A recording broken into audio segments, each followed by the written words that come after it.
It's not calling you Josh Frydenberg, it's calling you Dosh Frydenberg. Under the coalition, taxes for hard-working Australians will always be lower.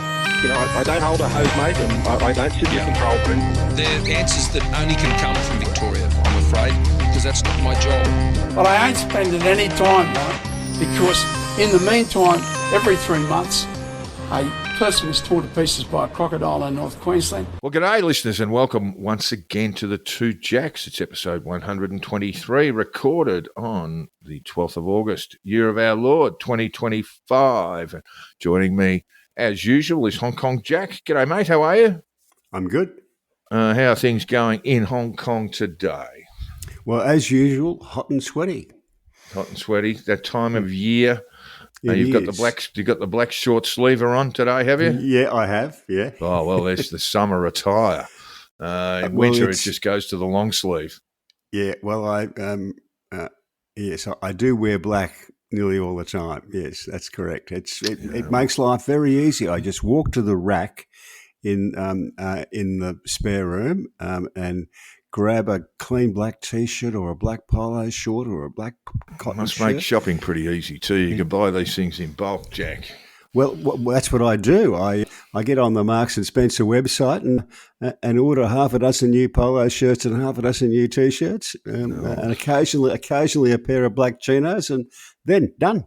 Then you can actually tell that Jack has spent a fair bit of time in Melbourne. Because that is, well, it used to be anyway, the uniform for pretty much everyone who lived there. Kicking off today, more evidence has been disclosed over the convicted triple murderer Erin Patterson. These have been well, it's not really new material, is it, Jack? It's stuff that has resurfaced. Now that I think it actually was put to the jury, but it had a publicity ban on it from Justice Beale. Well, I think Justice Beale determined that in the event where Patterson will appeal, and I believe she's going to, that these matters could still be disclosed. But Justice Beale had said that really the material, we might remember that Erin Patterson was charged with 3 counts of murder and I think 4 counts originally of attempted murder. Yes. And those charges were ultimately dropped, and I think Justice Beale determined that the charges of attempted murder, 3 of them, where she allegedly attempted to poison her husband, should be dealt with as a separate matter. And so now that it's been determined that this will not cause any issue in law around an appeal, this stuff has been disclosed. But we all knew it. There were three apparently allegedly 3 attempts on her ex-husband's life, Simon Patterson. One was a penne bolognese, Jack. Another one, a curry of some sort, which made him very, very ill, and he was in intensive care and placed in a coma for a while. A chicken korma. Chicken korma, that's right. And we don't know what the toxicology is on those things, whether it included death cap mushrooms, but... And a vegetable wrap was the last. That's the third one. Thank you very much. And after eating that meal, after eating the chicken korma, became very, very ill indeed. I probably would have drawn the line at the vegetable wrap myself. Yeah, not eating that either. Poison or not. I mean, it sounds like poison, so I'm not going to eat it. Yeah. Just for safety's sake, you know? Yes, that's right. And of course, Mr. Patterson said at the time, I had the idea, I got sick from Erin's food. I did not give it too much thought, but slowly over time, when he became very ill, I think the chicken korma led to a surgery where a good deal of his bowel was removed. Yep. A bowel resection, yes. Yes, and he started to form the belief that he was trying to poison her. Of course, we do know that Simon Patterson was invited to the fatal lunch where his mother and father were killed, and one of their friends, and another one left in a very, very life-threatening condition. Erin Patterson will be sentenced, I think, over the next couple of weeks. Jack, you want to give me an idea on what do you think the sentence will be? Long. Yeah, I think we'd be getting up to 40 years, won't we? Yeah, I think we would be, yes. 40 years non-parole. I mean, the evidence that went to the jury, so far as I can tell, and I didn't, unlike the many writers and journalists who sat through the whole lot, I didn't do that. But it's a premeditated, deliberate murder. That's the worst kind. I mean, this is not a crime of passion that just happened spontaneously. Yeah, no. This is this is planned, organised, and designed to cause maximum injury and pain. Yes, and pain and suffering. So there is all of that. So you can expect a long sentence for that. She is 50 years of age. I would expect a sentence somewhere around 40 years, so somewhere between 35 and 45 years in non-parole. Do you think she'll be able to run a cooking show from no. inside? They tell me she's quite unpopular in the Dame Phyllis Frost Correctional Centre. She's been there for some time, of course. She's been there on remand since she was charged, pretty much over a year ago, and not making a lot of friends there, according to some reports. There was a report that the Courier Mail ran pretty hard with, that she had, according to another inmate, had sought to tamper with an inmate's food. And I thought at the time, I don't think so. And that would be someone who, I presume, had been released from the Dame Phyllis Frost Centre, and who thought, maybe I can make a few quid on this, because the story didn't have any legs. It just didn't run. The Courier Mail ran hard, and there were a few other mentions, but that was the end of that. Yeah, I mean, the reporting I've seen is that she's very intelligent, but very difficult. Very difficult. Yeah, the psychiatric assessment will be very interesting. Yeah. I suspect we are looking at, street corner psychiatry terms, sociopathy, psychopathy, antisocial personality disorder. She's claimed that she's autistic. I don't know whether she's actually ever been diagnosed as being on the spectrum. And I think there's a bit of harm, potential harm, that can be done for people who are neurodivergent. If I guess the media concentrates on just the autism. The autism might forge sort of difficulties in establishing relationships, but it doesn't go on to explain why she, as you said, Jack, committed premeditated mass murder. Of the worst kind, because it involved a lot of preparation. Oh, yeah. And as I said before, we're talking about incredible pain of organ collapse in victims who suffered terribly before three of the four passed away. So it's an interesting one. I can't remember the judge who said this was not the work of a moment. Yeah, it's definitely not that. This was planned. I mean, yes, it's clear from her history, and John Ferguson in the Australian has been writing on this better than anyone else, in my view. He's the man who broke the story. He's the only one to have interviewed her. He determined that she was very intelligent. In fact, he told me, perhaps just off the record, but I'm happy to say he thought she was the smartest person in Leongatha. Now, there might not be a lot of competition. Jack, I shouldn't say that. But she's obviously pretty bright, and but had difficulty forming relationships. That certainly fits in with, a diagnosis of living on the on the spectrum, but it certainly doesn't go any sort of way to understanding why she did what she did. The story that I love, that John Ferguson also broke, and it is never been established, but when she was working as an air traffic controller, she'd had a bit of a barney with one of her work colleagues, and the work colleague came back to his desk to find a banana that he'd left there for his afternoon tea, had a blade from a pencil sharpener wedged inside it. Now, they never established that it was her, and there was an investigation conducted that couldn't find out who'd done it. But you'd have to put her in the frame. Yes.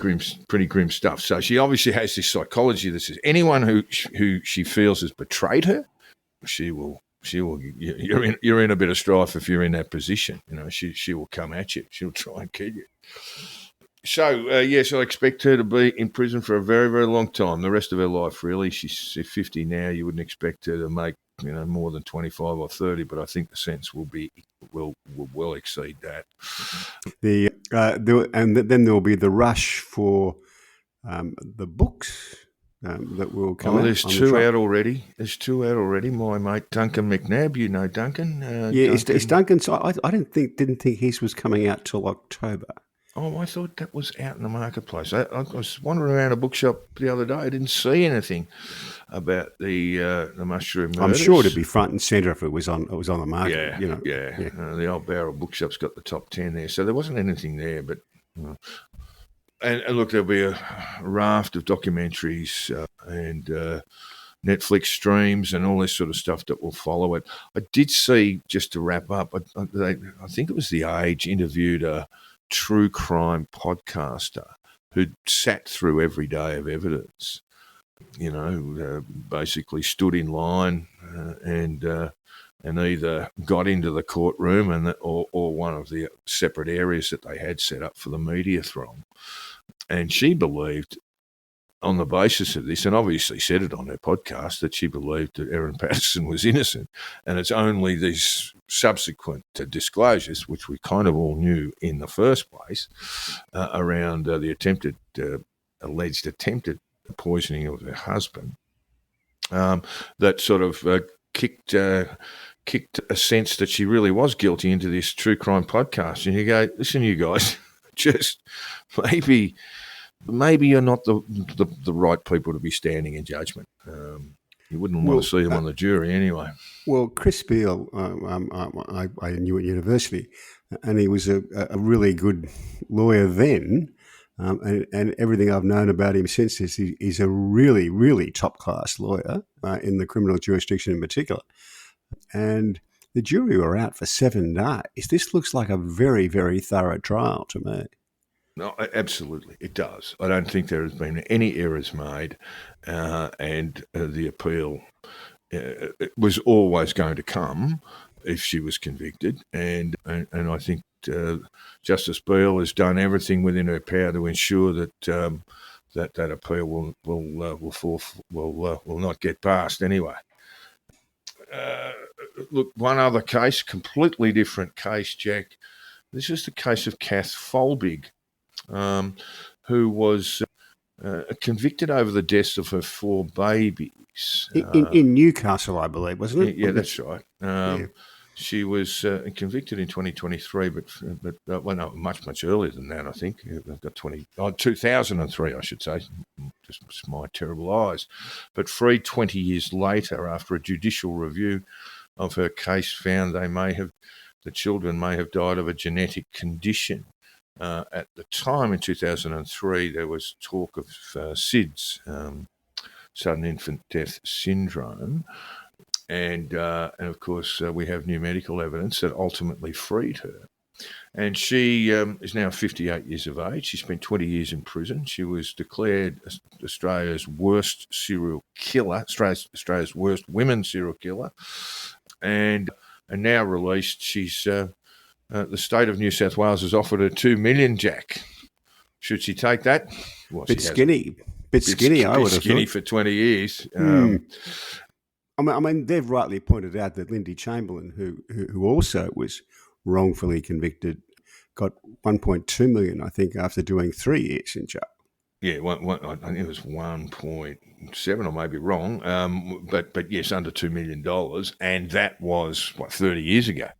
Yeah. So she'd be looking at a payout. This Kath Folbigg, I mean, she's well and truly entitled to it. Somewhere in the order of $10 million, I would imagine, Jack. Yeah, 1.7 for Lindy Chamberlain. Yeah, you would have thought. $2 million seems very skinny to me. Yeah, and I think the New South Wales government's going to have another look at that without going into the whys and wherefores of how you calculate that sort of. It's a low ball offer, isn't it? Yeah, but really, you need to be setting her up so that the rest of her life is comfortable, and she doesn't want for anything really. She suffered terribly. Well, speaking of some of the sordid nature of true crime, Jack, there are still books available out there labelling her Australia's worst female serial killer and all that sort of stuff. Yeah. These books are still in print. And there have been a number of journalists who now should be hanging their heads on this.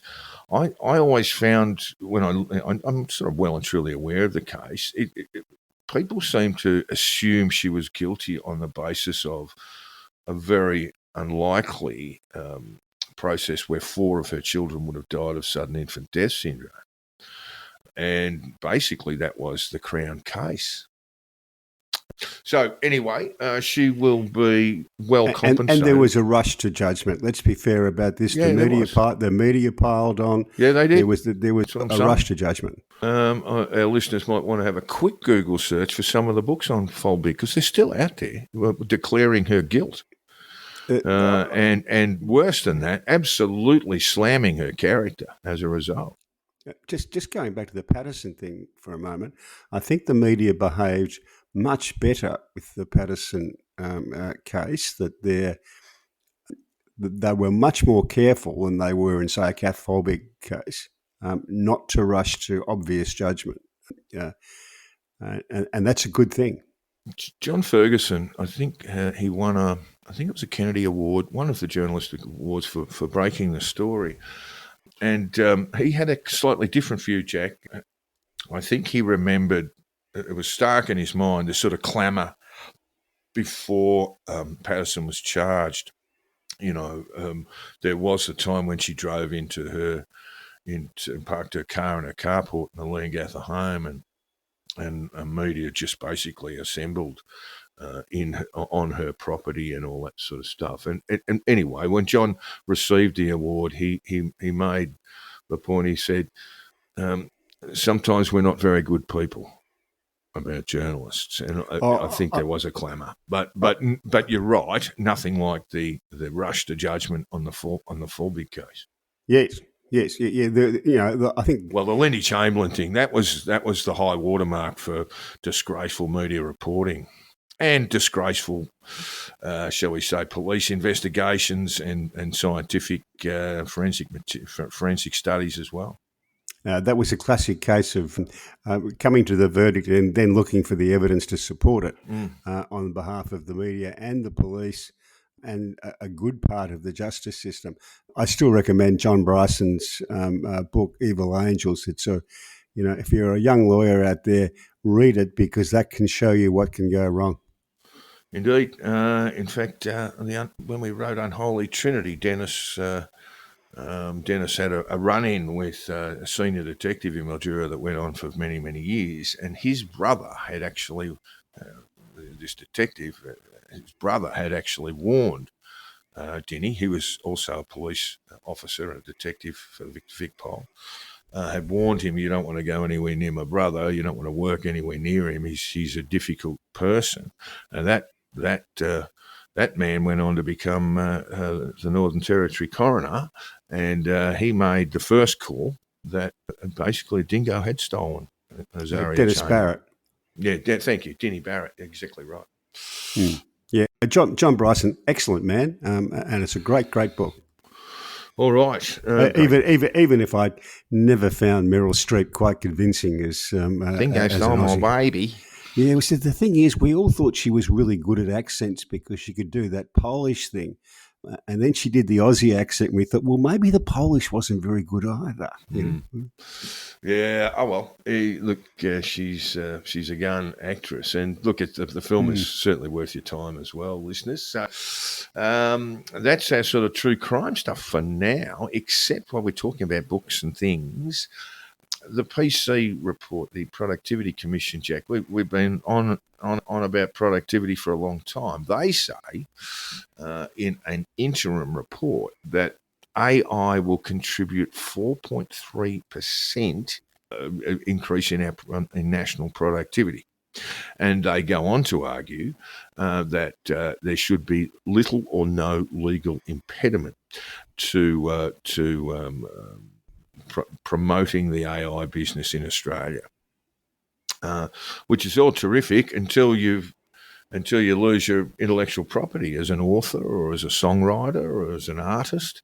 The PC Productivity Commission is sort of recommending a very light legislative touch, amendments to Australia's Copyright Act, but a very light touch in terms of those tech companies who take books and music and other works, newspaper articles, etc., throw them all into the big AI mouth and sort of become their own sort of walking encyclopedias, Jack. Yeah. What are your thoughts on it?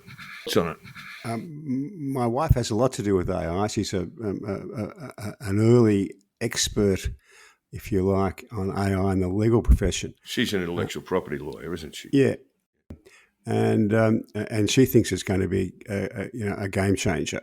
And I saw a recent example. What's his name? Jamie Dimon, the head of JP Morgan. They decided to go all in on this, and they gave 200,000 of their staff, their more experienced and more senior staff, pretty much open access to use AI in their work. And they got an immediate 4% increase in productivity and profitability as well. So, I don't think anyone can say with certainty how this is going to pan out.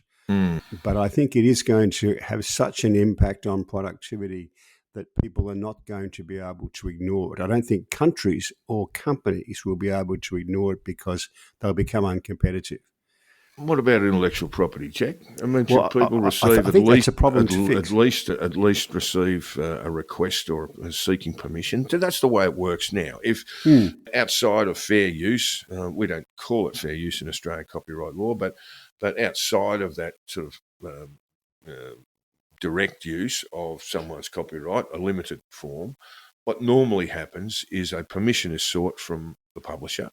In the case of books in particular, and that's normally granted. There's no real exchange of money or royalties boost unless there is, someone sort of goes away and makes a film based on a book.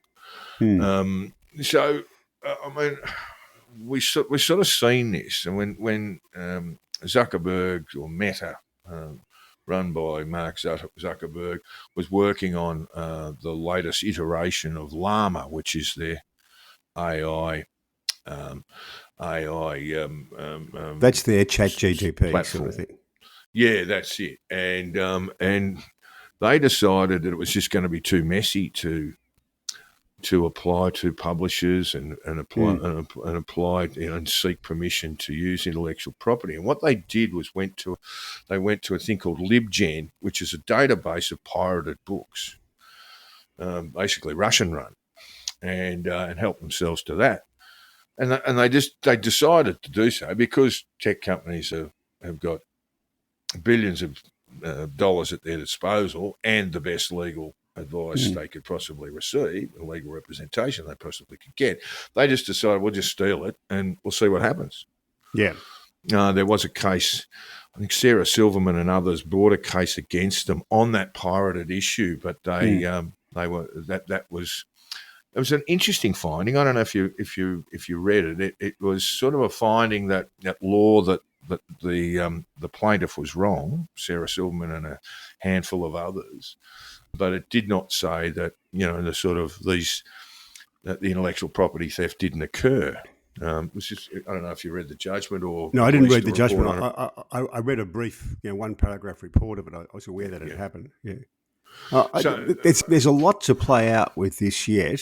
I don't think we'll be able to stop. I think it's a giant juggernaut that's coming down the rails and we can't stop it. What I think can happen is that as big as it is and as powerful as it is, it won't get its own way on everything. Yeah, I think you really do need to regulate this. I guess the example that I can think of is if we if we had known the sorts of harms that would come from social media 30 years ago, governments around the world would have regulated the hell out of it.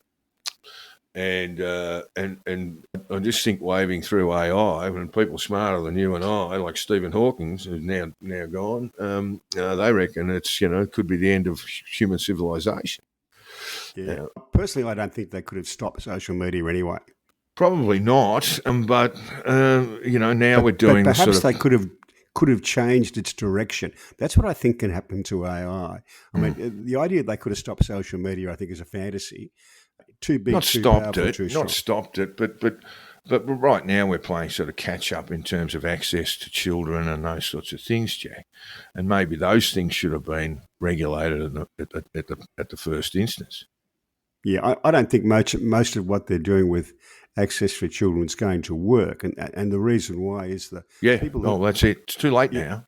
Yeah, the people who are writing the regulations are, 30 and 40 years of age, and the people who are seeking to bend the regulations are 13 and 14 years of age. And in a battle on a tech issue, I'll back the 13 and 14-year-olds every day of the week. Well, yeah, absolutely. But it's not just that, Jack, because you've also got this sort of this issue of now, in order to so it's not just that we're prohibiting children under the age of 16 from access to social media.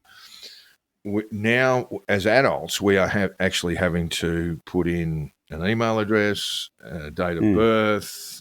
I think Disney asked me what my gender was. These sorts of things. So we're having to give data. I hope you answered that carefully. I did do the old. I'd rather not say. But it is. We're essentially playing catch up on this. You didn't drop your strides to check, did you? No.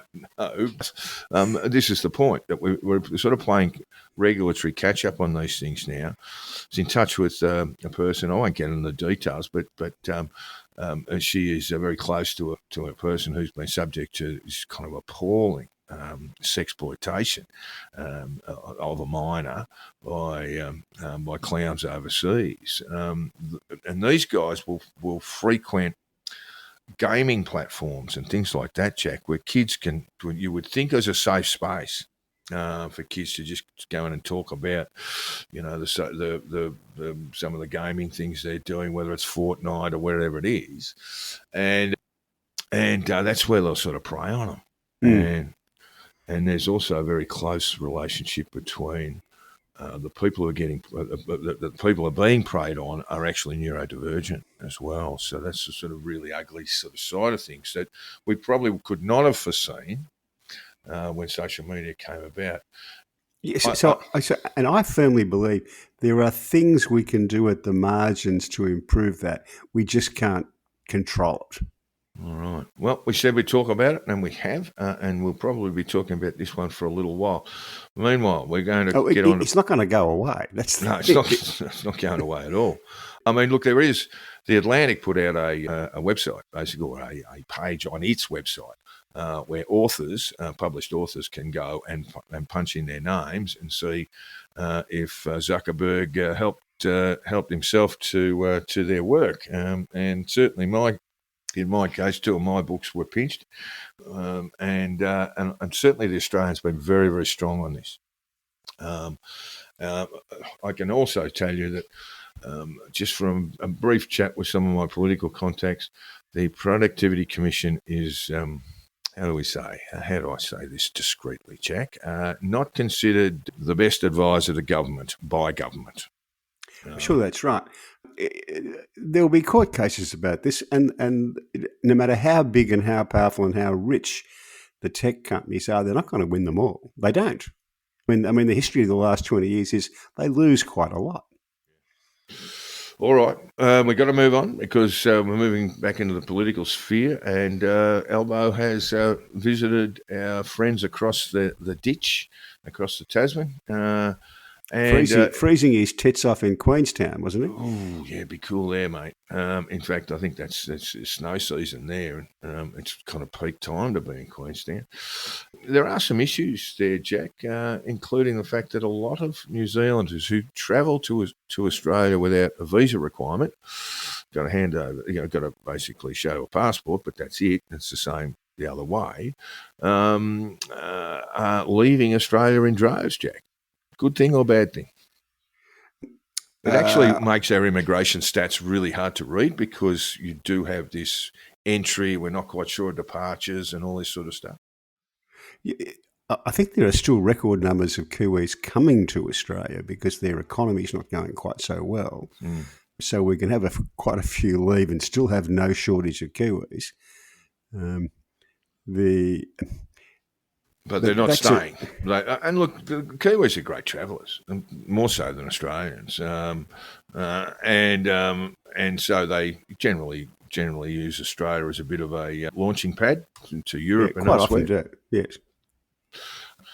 There are no great issues around this, but I did see some polling on New Zealand yesterday. People who travel to weird places are saying you always meet a Kiwi there. And then they say, how many of them are there? I said, I think about 3 or 4 million. He said, well, there must be none left. Well, there aren't a lot. Having visited the Shaky Isles last year, they do have high levels of immigration, and they have for, basically it's a foundation of their country. And it is a bit hard to find New Zealanders, particularly in the south, and some people might say that's not a bad thing either. Some of they can be a little bit, what do you say, a little bit slow. But I did see some polling, Jack, that this is your heritage you were talking about. You are part I New don't Zealand. mean to be rude, but they can be a bit. A little. They live in an isolated part of the world, and it shows. Yes, yeah. I think that's a polite way of putting it. Yeah, that is. But I did see Chris Luxon polling there, and the sort of conservative coalition that they've got there with a number of parties, all of which are on the nose, Jack. And if there was an election held last weekend, Labor would have won it comfortably. And they've promised a lot and haven't delivered much. This is the problem, Jack. I think, they were talking about knocking over some of the green initiatives around climate change policy, none of which have come to if you're going to say you're going to do something, you've got to do it. They haven't been able to get through the things they promised to do. Yeah, that's right. And there are sort of fairly profound cost of living pressures in New zealand as there are here. But I think it's worse in New Zealand. Yeah, it's somewhat more vulnerable. One of the strengths of the New Zealand economy, Jack, is they are basically, 5 years ago, they were providing 85% of all China's dairy requirements. Now, I don't think that's quite the same now because the Chinese will be a little bit wary about just sourcing everything from one place. And we're talking about things like, infant formulas as well as, dairy products and things like that. So I think they've expanded that to include Italy and other parts. But, yeah, so they've got rivers of cash flowing through the country a few years ago, and that was accelerated even further by I think something like $26 or $27 billion spent on Christchurch reconstruction after the 2 earthquakes. Yep. So the place was really humming 5 or 10 years ago, less so now. But New Zealand, like Australia, is subject to international pressures. Meanwhile, Jack, and this is the big story in our politics, the Albanese government has determined that it will recognise Palestine as a nation, and I think that will be collectively verified by the French, the UK, and the Canadians, and the Australians, and there might be some others, in September. Israeli Prime Minister... At the UN General Assembly, yes. Oh, is that where it happened? Yeah, okay. I understand that. They've all announced that they will make a formal announcement at the UN General Assembly. And I think the Prime Minister is in fact going in person, which is sort of relatively unusual these days. Okay. And Israeli Prime Sorry, Minister... Australia's Prime Minister is going. Yes, that's right. But Israeli Prime Minister Benjamin Netanyahu has slammed as shameful Australia's recognition of Palestine.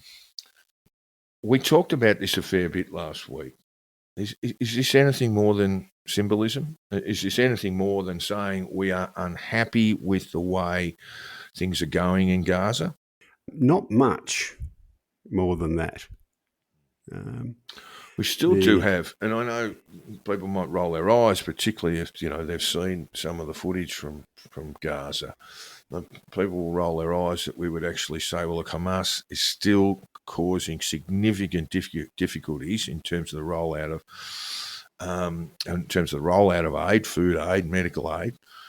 But it's true. It just happens to be true that they are still bastardising all of that and using, I guess, the Gazans as bargaining chips in a peace deal that they seem to want no part of. The Gazans and the Israeli hostages. Hostages, absolutely, yeah, they are. But they seem to have no interest, and you can see that they are playing with a shorter stack of chips. If I might be.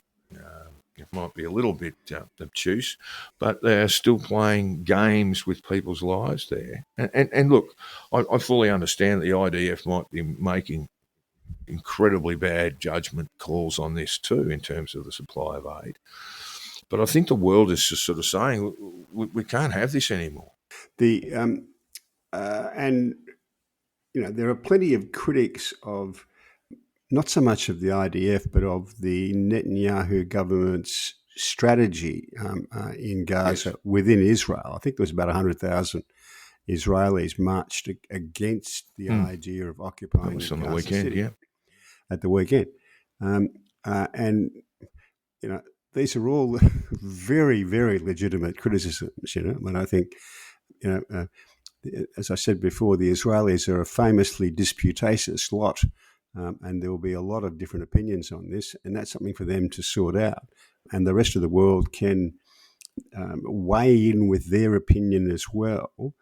But the Israelis, but I'm certain, and I've looked at this as much as I can, that the resolve amongst the Israelis that they win the war and that Hamas has no place in the future of Gaza or of the West Bank is still very strong. And I don't think that they will be diverted from that no matter what Western leaders say. Well, it's also true that, and certainly Prime Minister Albanese made these remarks just today, just this morning actually, that he sees absolutely zero role for Hamas in future. And Macron has said the same thing, and the Canadian PM and the UK PM as well have done the same sort of thing. So everyone wants Hamas gone. As does the Arab League, I might add. Yeah, absolutely. But they are still there causing as much trouble as they can. And that needs to be said over and over and over. And they won't want a peace that excludes them. I mean, the Arab League understand this quite well. Whatever the day after in Gaza looks, it's going to need security. Firstly, to protect the Gazan people from killing each other because there are factions there and they are violent factions. And secondly, to prevent the Gazans from waging war against the Israelis. Now, someone's going to have to provide that security. The Arab League don't want to do it. Well, wouldn't it be better resolved by Mossad rather than airstrikes, Jack? Rather than airstrikes and shooting? Probably, except that the Mossad stuff works in a place like Lebanon because they have informers all over the place. They've just never had the same degree of penetration of informers in Gaza. Never, as far as I can tell. Okay. And that's been their weakness. If I just be slightly flippant, but with a purpose for a moment, the answer for a Gaza, in my view, post the war would be to go back to 1946 and have another Palestine mandate and give it to the Brits to run as a colony for 20 years and have somebody who'll provide because what needs to happen. You're putting UK laws, military laws on the line there. I am, but what I'm saying is this is what we need. We need someone who's going to go in there and actually build the institutions of government. And it's all very well to say, we'll leave that to the Palestinians to sort out for themselves, but that won't work. Yeah, look, I understand what you're saying, but I think there's incredible risk involved in that, and there's no way whatever happens, there's a risk involved. But I'm kind of thinking, they appoint a governor of the West Bank and a governor of Gaza, and they have judges in full-bottom wigs, and they send the smart young Gazans off to learn how to be barristers at the Inns of Temple, and the military ones go off to Sandhurst to become officers. And in a generation, you've got institutions. This has got Afghanistan, Vietnam written all over it, Jack. I honestly think it needs to be an Arab solution. I honestly think there needs to be an Arab solution. But how do we get the other Arabs prepared to do it? That's the trouble. Yeah, I know that. I mean, they don't want to do it, but that's the less. That for me has got less risk attached to it than some colonial bloody exercise that you've got in your mind there with the Brits arriving. And to be fair, I'm only being half serious. I'm just pointing out some of the gaps in what's being proposed. These are the sort of things you're going to have to provide. I agree. I think the rest of the Arabs are best placed, but they know and distrust the Palestinians. Well, look, it wasn't so long ago, Jack, that we looked at Somalia as an absolute basket case. Failed state. Don't go there, otherwise you'll be shot to ribbons. And with largely a Pan-African peacekeeping force, it was brought to heel all the, look, it's hardly a perfect place, but it is much improved by a sort of Pan-African military group, a lot of them from Nigeria, but elsewhere in Africa as well. And it's no longer a free fire zone in any event, right? Yeah, no, that's right. And there have been significant improvements in Somalia, and that was done not with, I guess, the intervention of Western troops, but was done through, I guess you might call it, somewhat more indigenous sort of peacekeeping force, who had the right rules of engagement.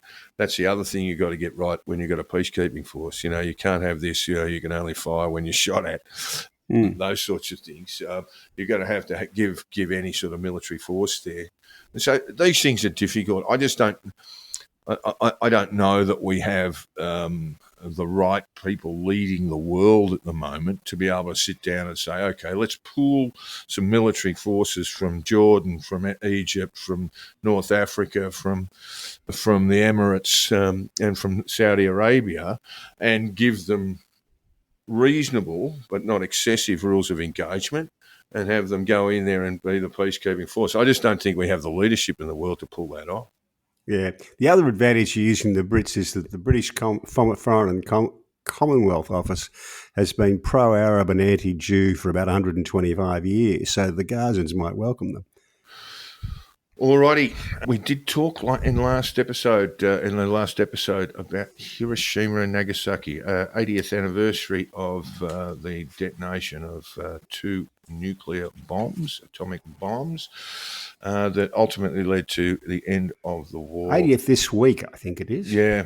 Now, interestingly, Jack, I did this sort of came up to me, obviously the anniversary, but also there are people of Hiroshima and Nagasaki, and particularly Nagasaki, who are seeking to sue the Japanese government for allowing them. I mean, you've still got incredibly high rates of cancer in both of those cities. Yep. There were initial casualties when these bombs were dropped of 50 and 60,000 respectively, and that compared quite modestly to the firebombing of Tokyo, which had immediate casualties of about 140,000. But since then, the casualties, if we look at, the cancer victims and the birth deformalities and all these sorts of issues, Hiroshima and Nagasaki are well in front, to the point now where that population, and so particularly Nagasaki, are bringing a legal action against the Japanese government. The argument has always been, was it necessary to drop an atomic bomb on Hiroshima and Nagasaki? And there are two arms to this. I mean, the obvious one is that American troops or Allied troops in working their way through the South Pacific. I see there's a mention of the Battle of Luzon, where 250,000 Japanese were reduced to less than 50, but in brutal fighting. So the argument is that a land invasion of Japan would have led to much higher casualties. There was the Americans had gone into planning a landing in Honshu and I think one of the other islands about a month afterwards. The counter to that argument is that the Japanese were on the verge of surrender. Now, that would have been difficult. The arguments about that are quite difficult. There's certainly people in civilian government, including the emperor, who were keen to surrender, while the military was not. And that decision required the military to in order for a surrender to be had, and there were hardliners in that group that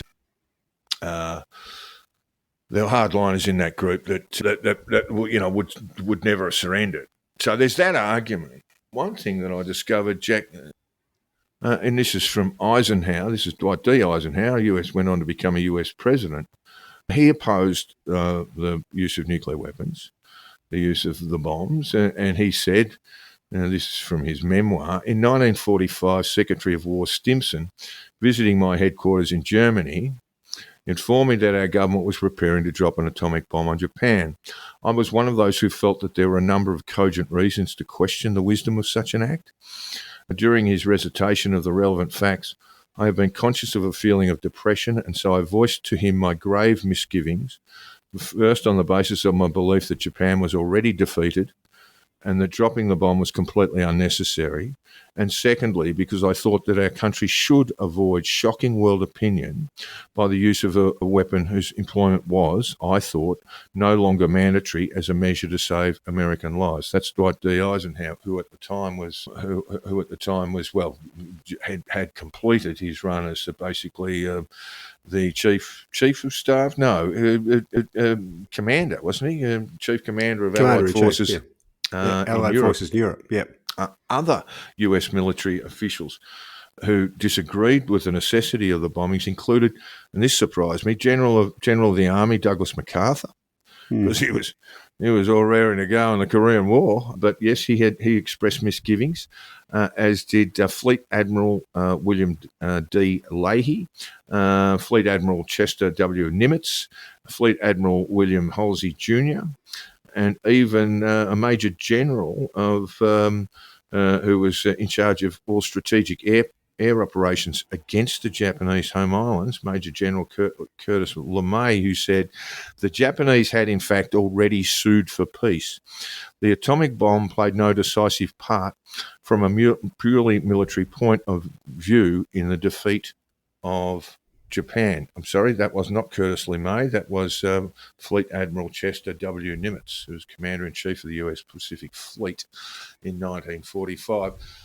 So there's the other thing that people don't often realise is that the Soviets had joined the Pacific War, I think 2 weeks before Hiroshima was bombed, and that was another decisive factor in reminding the Japanese. Bear in mind all these hardliners in the military, but the rest of the Japanese authorities knew that the jig was up. Well, it sort of was. They were still more or less winning the war in China. And don't forget, the World War II in the Pacific started in 1937. It started before the European War. Yes. Well, the Soviets had actually swept into Manchuria, Jack. And so there was certainly a sense that Japan's war was over. As I say, I'm not sure the Chinese would agree with that, but still. The hardliners in the Japanese military, the emperor was all set to go. Was all set to surrender. Was very keen to do so. So look, if you're looking for a finite answer, listeners, you won't get one on this. But there is certainly strong evidence that the bombing of Hiroshima and Nagasaki were ultimately were certainly played no significant military role in the surrender, and should not have been dropped, and those bombs should not have been dropped, and that the Japanese sooner or later, without a land invasion from the US, would have surrendered.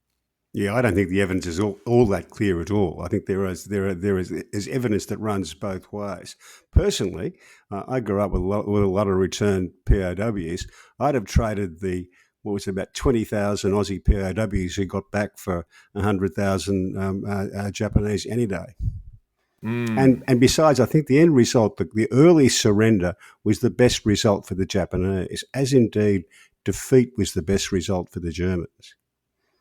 All right. Well, like I say, this is highly contentious. What I would recommend anyone who is wanting to do some further reading is to acquire through library or bookshop the Paul Ham's book on Hiroshima Nagasaki, intensely researched, and Paul certainly does make the claim that the bombings were unnecessary. So, by all means. Well, I would just say read widely on this. There's plenty to read. Start with Paul Ham's Hiroshima Nagasaki, because we have been fed this sort of myth, what may well be a myth, that there was a bloody invasion of the Japanese mainland was dispensed with by the use of these nuclear weapons. That becomes, once you read on this widely, and I do recommend widely, but I would start with Paul Ham's book, you get the feeling that sort of myth making is not quite credible anymore. I often wonder if had FDR been still around, whether they would have deployed the two nuclear weapons. Certainly his successor was very keen. So it's just an interesting look. History is incredibly interesting. There is no more interesting a period in history than that, and it's well worth learning and perhaps just questioning. There's nothing wrong in questioning things historically. They call it revisionist history, so I'm not quite sure about that title for those who think that Hiroshima and Nagasaki should not have felt the wrath of nuclear weapons, but. It will challenge the way you've kind of thought about this, about sort of land invasions of Japan, which almost certainly would have been incredibly bloody. All right, moving on. Yes, there's a story the Americans tell often that they'd done a lot of preparation for a land invasion of the main islands, including producing all of the Purple Hearts, their little medals they were going to have to hand out to the dead. And the wounded, and they're still using those today. You only get a purple. You only get a purple if you survive, mate. There's another medal if you're a cut. They made so many of them that they're still using them now. Yeah, again, read widely. Not going to tell you what to think, but Paul Ham's book sort of changed the way I thought on this, and that may well be your starting point. But again, I'm not going to tell you what to do, folks. Rahm Emanuel wrote a very interesting piece about home ownership in the United States, and it's well worth your time. It was an op-ed in the Washington Post last week. And Rahm Emanuel, just give us the background on him. Jack, he was he's a Democrat advisor in the Obama regime. Yeah, administration, I should say. very advisor in the Obama administration, and went on to become the mayor of Chicago. He's a Chicagoan. That's right. The family are successful, and I think he's setting out his stall for a run at the presidency in 2028. Well, he talked here about home ownership, and of course it's a massive problem around the world, in Europe, in Australia, of course, and we've talked about it on many occasions and how to deal with it, the housing crisis in Australia. The housing crisis is particularly stark in the United States, perhaps accelerated by the fact that in the very shadow of George W. Bush's presidency, there was a massive financial collapse that revolved around cheap loans, ninja loans, and what have you for housing in America, that ultimately led to about 9 million people being rendered homeless. And at the end of it, and Rahm Emanuel deals with this, the end of it, Wall Street was definitely to blame, but nothing really happened. There were some reforms passed, but no one went to jail. And one person went to jail. I do remember this, very low level. One poor bugger carried the can, went to jail. That's all. Yeah, and that was that, and they caused a sort of social cataclysm that's still not around today. I mean, Rahm Emanuel says just 30 years ago, the median age of first-time home buyers was 28. Today, it's 38. Now, Emanuel goes on to say that this is probably the reason why, well, I would say one of the reasons, he thinks it's a primary motivator for young men to be voting for Trump. Young men up to basically their 40s, because they feel the shame of not being able to provide adequately for their families, and in that most primary way of buying the family home. And we talked last week about what a boost Trump's had in that demographic, young men, that he's pulled 20%, 15 or 20% off the Democrats in one election. Yeah, look, it's certainly a very good thinking piece, or a piece that's designed to provoke, a good discussion around these sorts of things. I mean, we can actually trace the rise of Trump in 2016 to that period, to the Wall Street near collapse, where taxpayers had to bail out banks, big merchant banks who had caused all of these problems. And one of them didn't make it. Bear Stearns didn't make the cut, and that almost sent the world into a sort of enduring depression. And when Trump was elected, people were still raw from the fact that they had lost their house. Like I say, 9 million people had lost their houses and been rendered homeless or put into temporary accommodation. So these things are very significant drivers of how people think. One thing I would say, Jack, and not quite related to this, but the tariffs are just starting to kick in now in terms of American spending, and there's no way that can be, that they'll be perceived. We'll just have to see some of the economic measures coming through. Of course, we got one last week in terms of job creation for the United States was a very, very low 40,000, and the poor old woman who put that figure together got the flick because of it.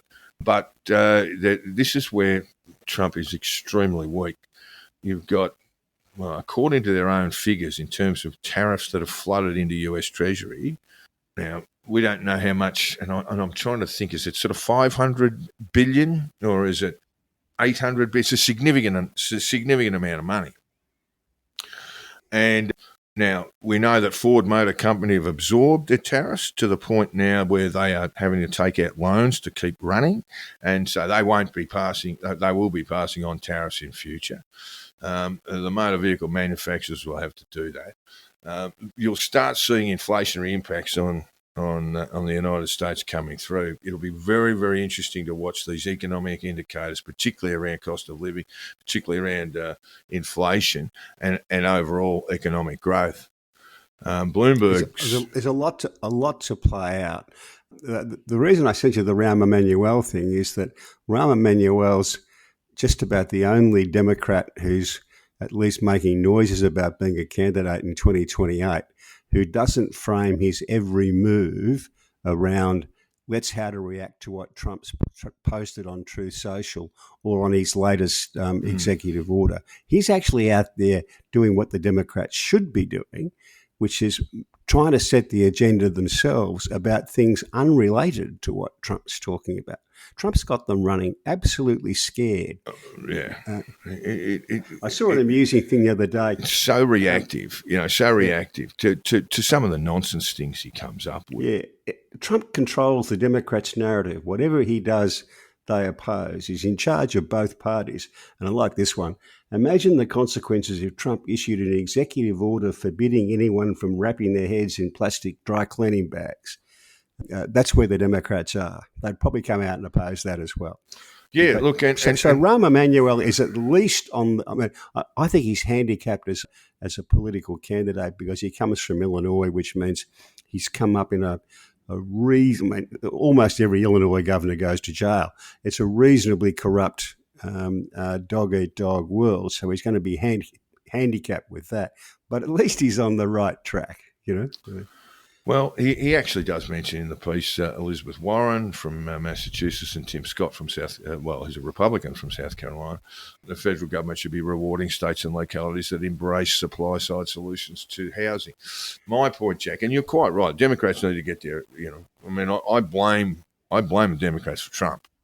So they need to get their house in order if they're going to be viable in 2026 in the midterms but they can't just sit back and rely on maybe the tariffs will wreck the economy, and maybe they will, but they might not. I think there's really no dispute about that's going to cause that, Jack. But they have to put themselves as a viable alternative.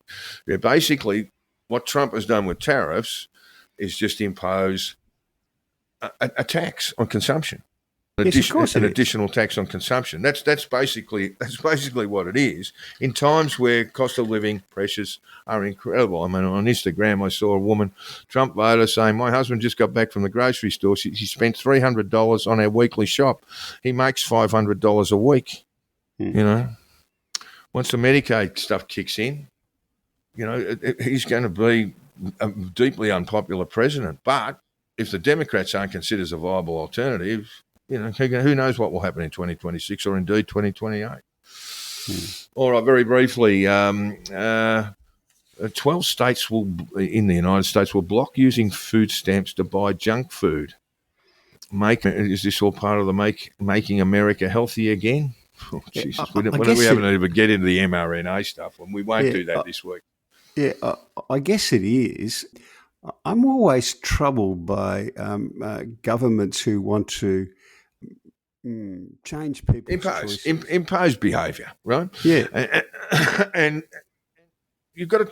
If you're thinking about this is these basically things, about soft drinks, by the way, sodas as they call them in the US. Okay, so if you wanted to, let's say, we don't want you eating burgers from the local Macca's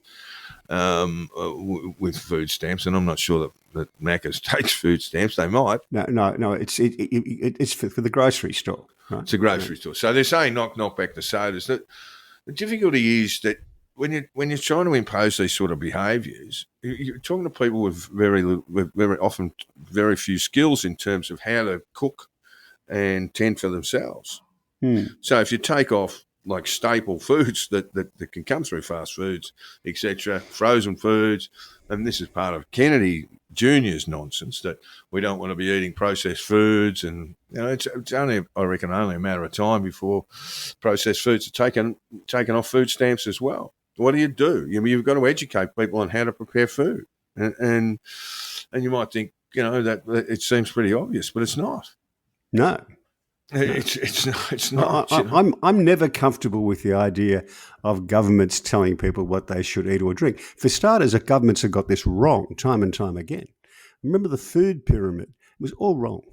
Well, it's been replaced. I mean, this stuff's been out for a while. I mean, it's sort of Kennedy's nonsense. That what they have is the plate now, and there's nothing inherently wrong with any of that. You know, it's an advisory. We have them here. It's an advisory on what's healthy eating, and there's nothing particularly wrong about it. Where it becomes an issue is when it becomes prescribed. Yeah, well, I'd be happy to let people sort it out themselves. Be quite honest. Well, maybe look at school curriculum too, Jack. To you know, bring back the old domestic science classes. You know, we used to have them in Australia as well, and they were, you know, the sole domain of schoolgirls. But it should be across the board sort of education. It's not something that should take up 2 years of your schooling. It can be sort of knocked over in a month or two. Just basic skills in cooking. Trump and Putin, I tell you what, you reckon some people have had a good week. No one's had a better week than Vladimir Putin, because he was sort of thinking he's a bit on the outer. It seemed like Trump was growing tired of his nonsense phone calls and undertakings that he never followed through on. And now it seems like Trump is talking down Zelensky again. The Ukrainians are saying, listen, our constitution does not allow us to concede land. Right? So there's a problem. So Trump has gone out. And unbelievably, Trump is now meeting Putin in Alaska, Jack. It's a little bit like Donald in 2020, inviting the Taliban to Camp David.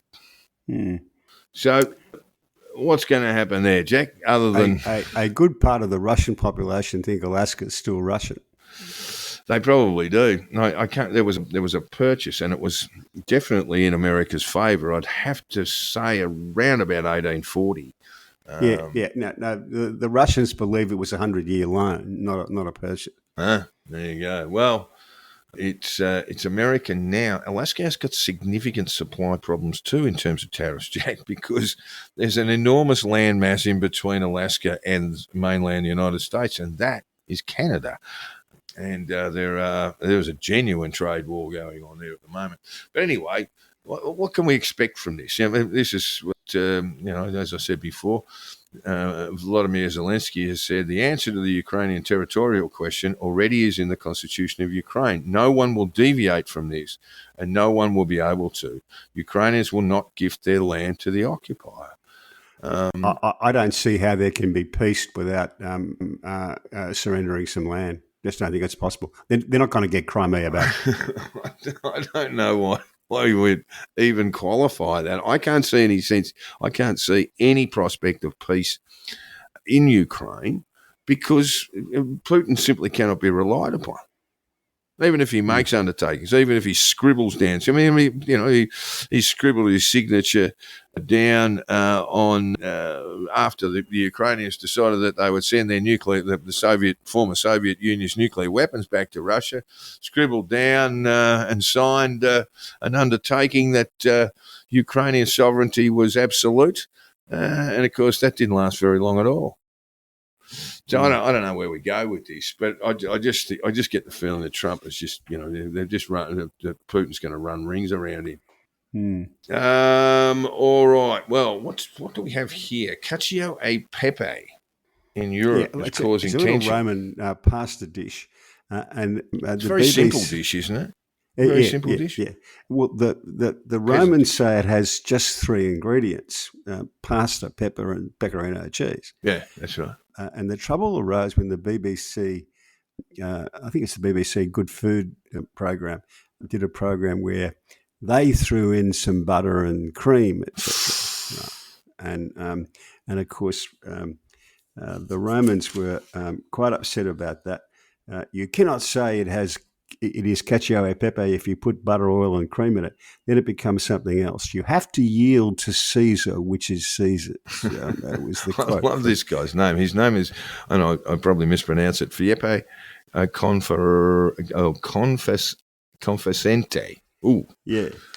Magnificent name. And he is just wagging a finger at the BBC and those heathens across the English Channel.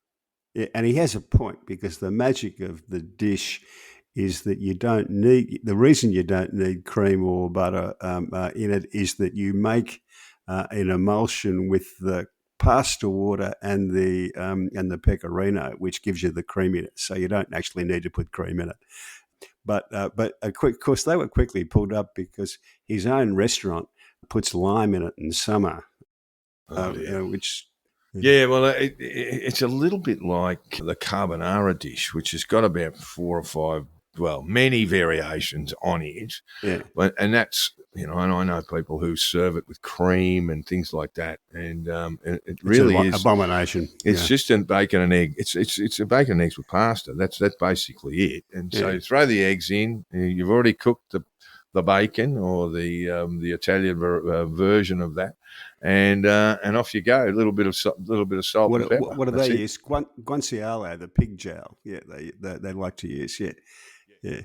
So look, it sort of reminds me of that. He's a food guy on a lot of British television, where he sort of has to deal with these heathens all the time, saying, "Oh, what if you throw in a bit of ham and all that sort of stuff?" He gets very upset. All right, a lot of stuff to deal with in sport. Let's start with the NRL, Jack, because that is getting intriguing. The Panthers are now number 4, fourth on the ladder. What, nine in a row? Yeah, that's right. They are on top of the ladder with the bye this week, Canberra Raiders. Number 3 on the ladder is the Canterbury Bankstown, the Bulldogs, and Melbourne Storm number 2. Now, if the Storm play the Panthers on Thursday night at home, and if they win, they go to top spot. If they lose, well, they'll end up in the middle of it. But either way, when we get to the finals, it looks like it'll be either the Storm or the Raiders will play the Panthers in the first final. And that comes with all sorts of risks. Obviously, there would be home advantage. The Warriors are in pretty good form. Well, they lost last week. The Warriors are going okay. They play the Dragons, so they could potentially leap into that top 4 spot. Really can't see anybody else getting there. The Broncos got absolutely quilted last week by the Roosters, 64-12, I think, and the Roosters are just hanging outside the 8. They're in 9th spot. So it's getting very, very interesting there, Jack. It will be sending a shiver up the spine of everybody in that final 8 that the Panthers are there and back in very, very good form. But Melbourne Storm aren't doing anything wrong, and really the Raiders haven't done much wrong either. I think the Panthers were very near bottom at the halfway mark, which is a reminder. I think they were 2 or 3 off the bottom, and it just looked like what is going on. That they don't hand out trophies in July. Yeah. What about the trainers cheating? What do you think about that? Yeah, well, it was obvious, wasn't it? While the bloke was lining up to score to score a goal, to score a conversion, and he's running in the way there. What did they find him and suspended him for the rest of the year? 5 weeks and $50,000 for the fine for the club, and all of the TV people I saw, the journos were all saying, "Oh, well, I think it's. I'm not really sure it was deliberate." But I noticed that Joey Johns and Freddie Fittler came straight out and said, that was gamesmanship. Oh, he had a smirk on his face when he was being told to get out of the road. As did the coach up in the box, was having a bit of a grin to himself as well. Yeah, so. Nice bit of biffo on the weekend too. I'm just trying to think who it was. A nice old punch up there, and by the way, Jack, did you see the punch up at the Gabba last weekend? Just before we get on to the punch up, I've got to say the AFL did a good job of tidying up the use of water buoys and runners and all that kind of stuff, and the NRL needs to learn from that because it was a mess in the AFL.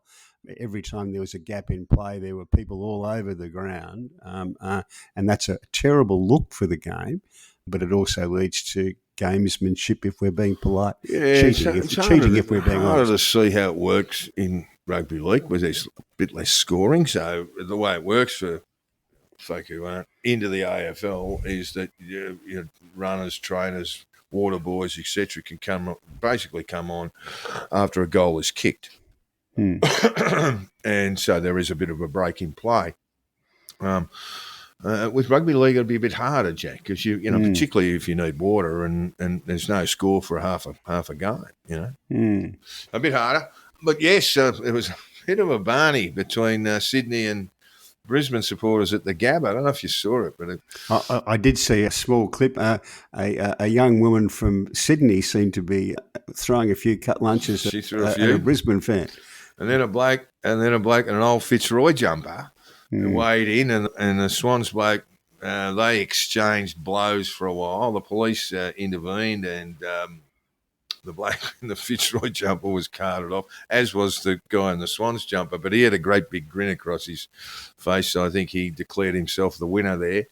Yeah. It's rare to see the Sydney Swans play up, Jack. You certainly never see it at the SCG. No, when I first moved to Sydney was at 94.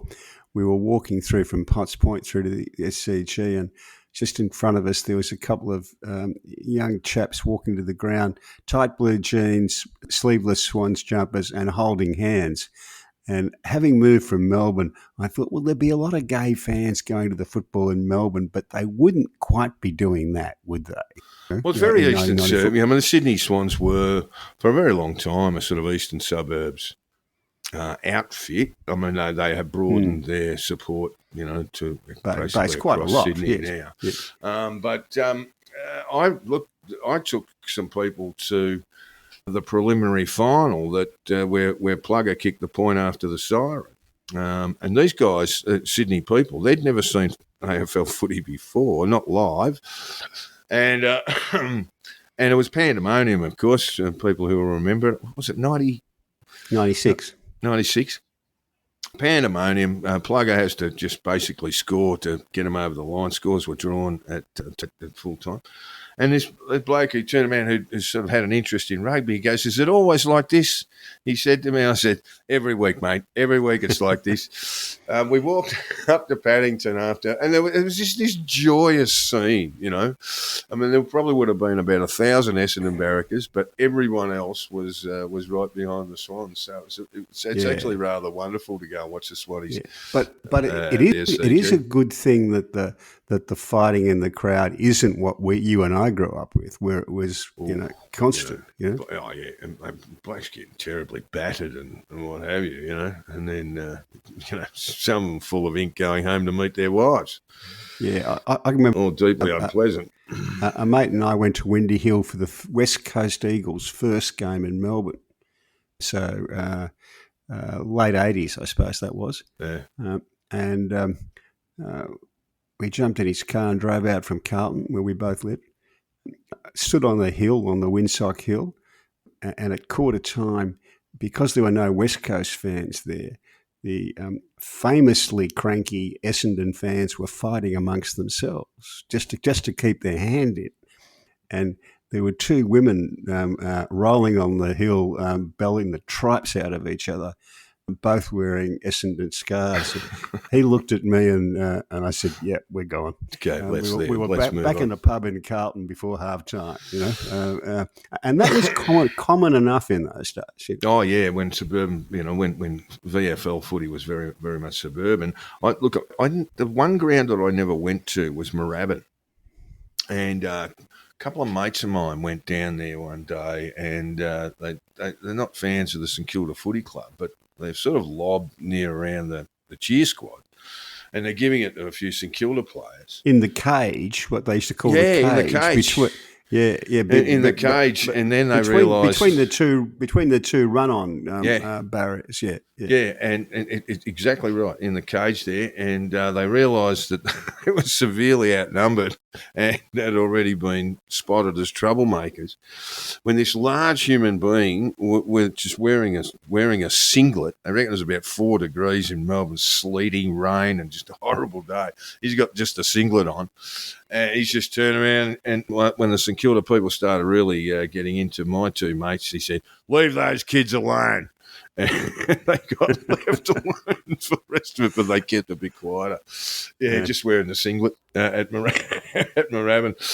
All right, now getting back to more contemporary rules. So firstly, I must say, Scott Pendlebury will almost certainly break the games record, taking that off Brett Harvey, North Melbourne's Brett Harvey. He'll play 400 on. He's just been signed on for another year. One of the great footballers of his generation. I see Matthew Lloyd was giving him a big boost. He coaches, I think it's Haileybury with him. Yes, it's Haileybury, yeah. And he said he doesn't speak much. You know, he doesn't go on long-winded speeches with the players, but everything he says is just spot on.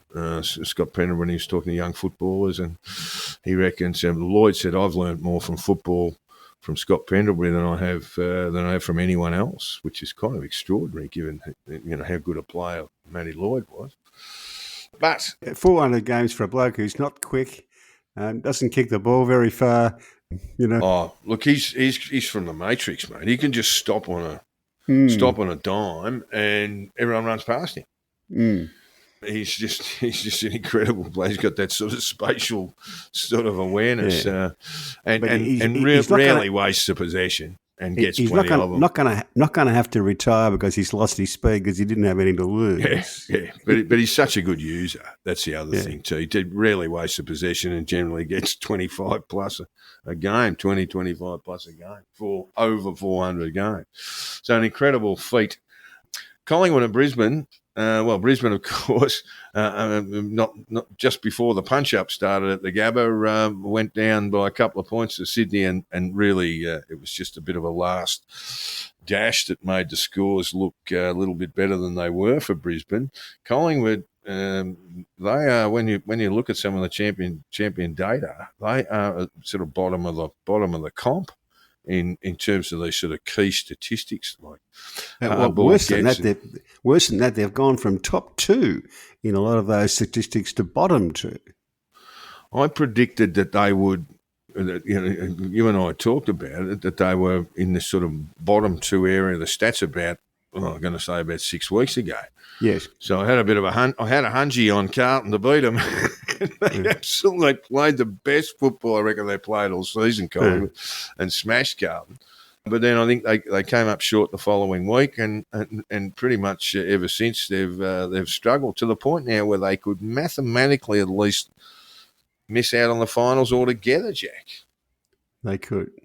Which would be staggering. And Brisbane are in similar problems. So you just wonder how they're going to get the momentum. If you're just falling in or just losing, or how you're going to get that momentum when you go into September. Yeah, Brisbane weren't too bad in a lot of areas on the weekend. They won centre clearances and all that kind of stuff. But that was the first real good coaching performance from Dean Cox. They were well outcoached. Isaac Heaney, 5 goals from the midfield, and just every touch he had was. He's my smoky for a Brownlow for this reason. He hasn't been as good as he was last year over the whole season, but when he's been good, it's been 3 votes good. Yeah, look, I reckon probably he would have certainly around 10 votes just from the last month. Yeah. I won money years ago when I used to watch Carlton nearly every week because I lived in the suburb, on Big Harry Madden getting in the top 3 in the Brownlow, and it was for exactly that reason, that when he was having a good day, he was a 3-voter, and he was gentle with umpires and all that sort of stuff too. Well, so friendly, chatty. Yeah. So look, not quite sure what's going on there. Adelaide Crows are on the top. So who misses out? It's where there are 9 candidates. Let's just stay on Adelaide Crows. You thought, they can't be in better form, but they came up against the Eagles and nearly dropped that one. So they're not exactly flying either. Yes, we do have the 9 into 8 situation with, I think it's the Giants on an 8th spot and the Western Bulldogs 9th. Western Bulldogs. But it could be a number of other teams that could miss out. Oh, absolutely. You know? Yeah, absolutely. Yeah. And look, we haven't had too many upsets lately. I mean, the Brisbane loss to Sydney was probably the biggest upset for a while. Yes, it just, it's going to be very interesting. Who do Collingwood play this week, Jack? It's someone really significant. I just can't think who it is. Swans have got Geelong. I know that. Well, Geelong are going. I mean, I look at Geelong and go, they're going really well. It's 7 or 8. Is it 7 home games at Geelong? Who's going to beat them down there? They'd be lucky to lose a game down there over 5 years. Crows and Adelaide on Friday night, I think. That's a prize. Oh, it's on Saturday. Yeah, that's right. It is too. That's what I meant. I knew it was another really big danger game for them. And not on free-to-air television. Carlton are red-hot favourites to beat Port Adelaide, Jack. I'm not quite sure about that, but they had a decent go against the Suns, who are a pretty talented side, I must say. And it depends on where the Suns play their first final to see how they'll go. But if they get a final in the Gold Coast, they'll go okay. Carlton, of course, confirmed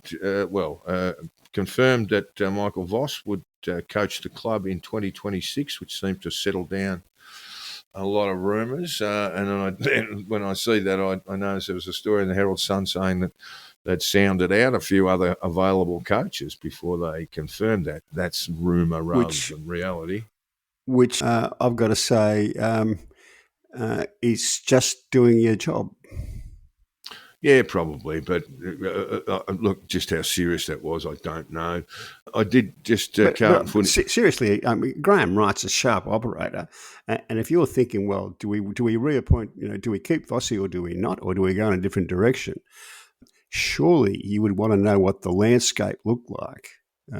Well, he'd have a pretty good finger on that pulse, but really, quite seriously, when he spoke to the Carlton board and advised the board to continue with Michael Voss for his contract expires the end of next season. He hadn't been CEO for a very long time, so I mean I think he'd only been in the job for a week, possibly less. The Carlton Footy Club has announced that Nick Austin, who is the footy general manager, he has been moved along. So I'd expect to see a bit of that sort of stuff going on at Carlton. Yeah, if you were on the football staff apart from Vossi, I wouldn't be making too many plans for what you're going to spend your money on at Christmas. Yeah. I think there will be a bit of a shake-up there. Cricket. Firstly, Jack, Australia did extremely well. They won 9 T20s in a row now, which is a record. The 10th, they'll be playing the 10th, I think, later this week in Darwin. I don't know if you saw the Tim David. Gee whiz, you wouldn't see too many blokes hit a ball further than him. Big unit. I think he's about 6'3" My view or of 4. T20s is tell me when it's a tournament that means something. Otherwise, I'm not interested. There was a very funny moment, actually. O'Keefe was commenting, I think, from Sydney too, which is a bit of a cheat. The Fox crew were all in Sydney watching it on the TV like us. Rabada was bowling. Rabada and Ngidi opened the bowling for South Africa in the T20. And Australia, I think, were out 4 or 5 for 50. And Kerry O'Keefe was just talking about how good a bowler Rabada is, and Tim David came to the crease and he said, I think he should be treated with a bit of respect. Tim David took first ball 2 steps down the track and just smacked him straight over his head for 6. He got dropped in the outfield, then Tim David, and then he hit the next ball onto the roof of the stadium. And then the next one about halfway into the crowd at the Maurice Rioli ground, or TIO Stadium, with a Maurice Rioli stand there. Yeah, no, it was good entertainment. He is one of these guys. He's a Tasmanian. I think he was playing cricket in Singapore at one point. He's just one of these guys who he hits the ball so hard. He's just a 6-hitter. Who was the bloke in the crowd who took the catch with two cans two of beers vodka? in one hand, and then grabbed the ball and then had a bit of a wave to everyone with it. And he was upset with himself. Did you read this? No, I didn't know. He was upset with. I saw the catch too. He was upset with himself as he thought he should have had a durry in the mouth. Kerry O'Keefe did mention that too. Was a bit funny. Why wouldn't they fly him up to Darwin to commentate? There was Mark Waugh and the other caller. I can't think of his name. But Brendan Julian was there because he handed out the trophies and did the interviews. But why wouldn't Fox have a team up there? Because there's a series. And the other thing, Jack, is that Darwin's very, very keen to host a test in our winter. And I can see a role for Test cricket in Darwin, against a Bangladesh Didn't we have a test against someone up in far north Queensland, Townsville or somewhere? I'm just trying to think where Matty Hayden got the big score against Zimbabwe. Yeah. But in Darwin you can do these. And so the Northern Territory Cricket Association or whatever is very, very keen to get a test, and really it sort of makes sense to me. Yeah, because it always looks terrible if you're playing someone who just can't draw a crowd at the MCG. It's just too big for that sort of occasion. Big crowd at the T20 look full enough to me. And I think Test cricket might be a bit of a struggle to fill it. It's a lovely time of year. It's a lovely time of year to go and visit the territory. So there'd be people from down south who would say, "Well, we'll have a couple of days at the cricket and go out to Kakadu or somewhere." Australia may not play its best 11. There might be blokes who want a bit of a rest, and that's particularly the bowlers. So it gives an opportunity to blood some players. I think Australia's batting. Batting numbers are really, really good. And that might seem a bit of an odd thing. I just think there's a lot of guys in the pipeline who are really good players, not least of all Oliver Peake. Jack, have you seen much about him? He's about 18. He's just making runs for fun. It seems to me, with the Ashes coming, that Costas has been probably sidelined from selection, and everyone's talking about Marnus Labuschagne coming into open with Usman, and I don't know. Just getting back to the Darwin thing, at the end of that wonderful series in England, I can't remember who they were. An Indian commentator and an English commentator were both saying, "Look, Test cricket's alive and well for Australia, India, and England." But the South three of Africa, us, maybe. our responsibility to make sure it lives on for the other countries as well. We've got to share the money around. I think that's absolutely. Right. That's what the Darwin thing offers, the opportunity to play some Test cricket. Pakistan, Bangladesh, Sri Lanka, those sorts of. Well, Pakistan are going to draw a crowd in Melbourne and Sydney. That's not a problem. But Bangladesh, Zimbabwe, battling against the West Indies at the moment in a one-day series in the Windies. But back onto the Ashes. I did have this up. Of just where they play. It doesn't. There's no indication of what sort of. They start in Perth. Yeah, they definitely start in Perth. So that's 21st of November in Perth. Then off to Brisbane, and that's a day-nighter. That's on the 4th of December. So when you think about England's quicks, just bear in mind, 21 November, that finishes on the 25th. So really a week and a bit off there. Then on to Brisbane for a day-nighter.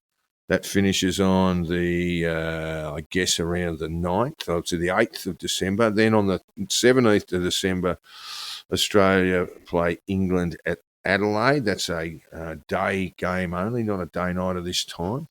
And that runs until the 21st of December. And then, of course, we've got the Boxing Day test in Melbourne, and the 4th of January, the Sydney test starts. So there's nowhere to hide if you're a bit injured. No. And that's what, I think if Wood and Jofra Archer play, they're going to struggle with that.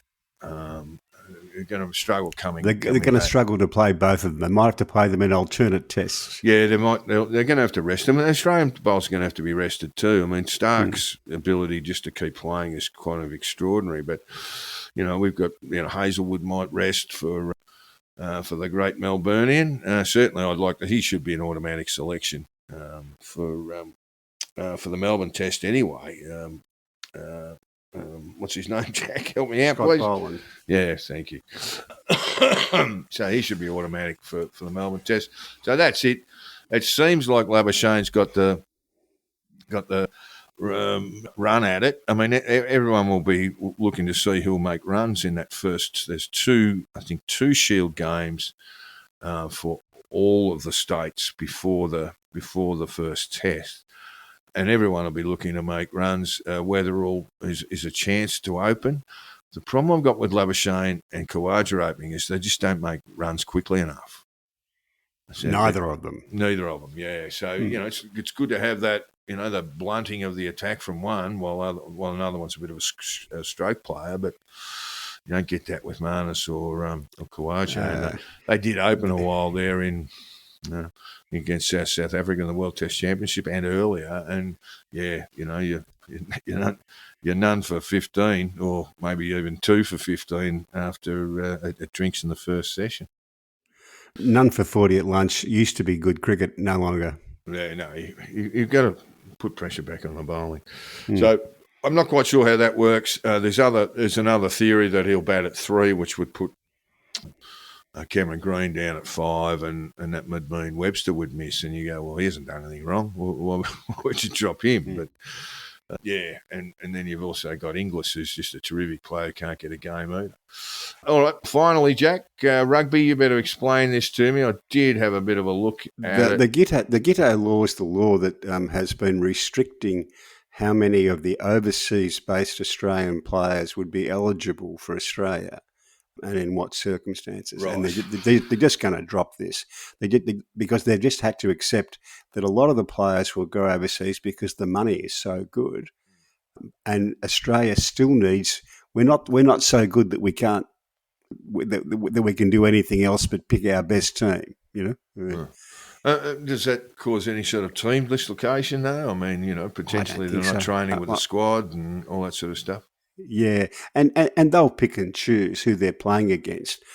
If I were them, I would be not overusing Big Will Skelton so that he's available for the big games in the World Cup. Yeah, you got to look after the big fellas.